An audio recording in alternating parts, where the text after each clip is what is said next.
जो लौह का मंदिर है, जो हमें सबसे पुरानी इमारत मिलती है लाहौर के अंदर फोर्ट में, जिस पे अब काम भी हो रहा है, उसे कंजर्व भी किया जा रहा है। लौह का मंदिर ज़मीन के बहुत नीचे था।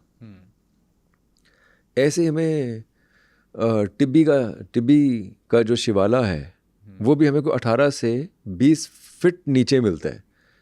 अच्छा। मतलब वो बहुत नीचे मिलता है। बाद में खैर उसे ऊपर भी रणजीत सिंह के दौर में ऊपर उठा के उसे ग्राउंड लेवल पे किया। टिब्बी का शिवाला भी बहुत पुरानी इमारत है, यानी लाहौर की 7-8 पुरानी इमारतों में टिब्बी का शिवाला भी है और लौह का मंदिर भी है, और ये सब ज़मीन के नीचे थे। ऐसे ही आपको नीवी मस्जिद, अगर आप कभी गए हों, नीवी मस्जिद लोधी ख़ानदान की बनी हुई है। 25 फुट नीचे आपको जाना पड़ता है अच्छा। जाने के लिए, और वो तो खैर अब उन्होंने बहुत बेहतर तरीके से बनाई हुई है।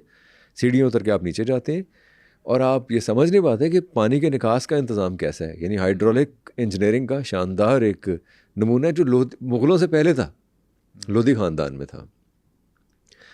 तो जो घर थे वो, क्योंकि जो जिस ज़माने की आप बात कर रहे हैं, वो मड हाउसेस का दौर था। माउंट के ऊपर मड हाउसेस हाँ, थे। ये जो आपका कला है लाहौर का, ये भी पहले मड का बना हुआ था।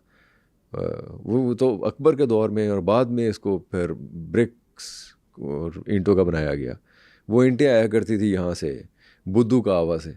बुद्धू कावा में ईंटें बनती थी, वहाँ से आती थी, और वो ईंटें इस्तेमाल करते थे। लेकिन ये बहुत बात की बात है, हम पुरानी बात कर रहे हैं जब मड अच्छा। हाउसेस थे। ऐसे ही अगर आप हड़प्पा, क्योंकि हड़प्पा लाहौर से बहुत ज़्यादा दूर, अब तो खैर बिल्कुल नहीं है, लेकिन उस ज़माने में भी बहुत ज़्यादा दूर नहीं था। दरिया तो वही है ना, एरावती, यानी कि रावी ही के किनारे आबाद थे सारे शहर। तो हालांकि लाहौर 2000 साल और वो 5000 साल पुरानी, 5500 साल पुरानी तहजीब है हड़प्पा की।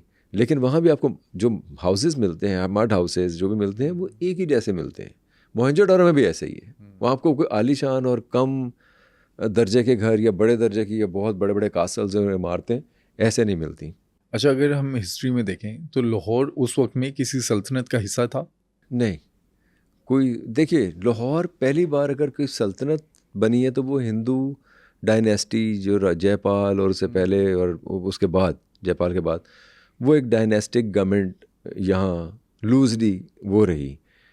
तो हिंदुस्तान पूरे में एक्चुअली कोई तसव्वुर नहीं था किसी एक सल्तनत का। हाँ, एक ये ज़रूर था कि बहुत बड़े बड़े शहर, बड़े बड़े राजवाड़े यहाँ मौजूद थे। लाहौर भी उनमें से एक था। अगर हम 2000 साल पहले की बात करें तो लाहौर को हम किधर से किधर तक देख सकते हैं?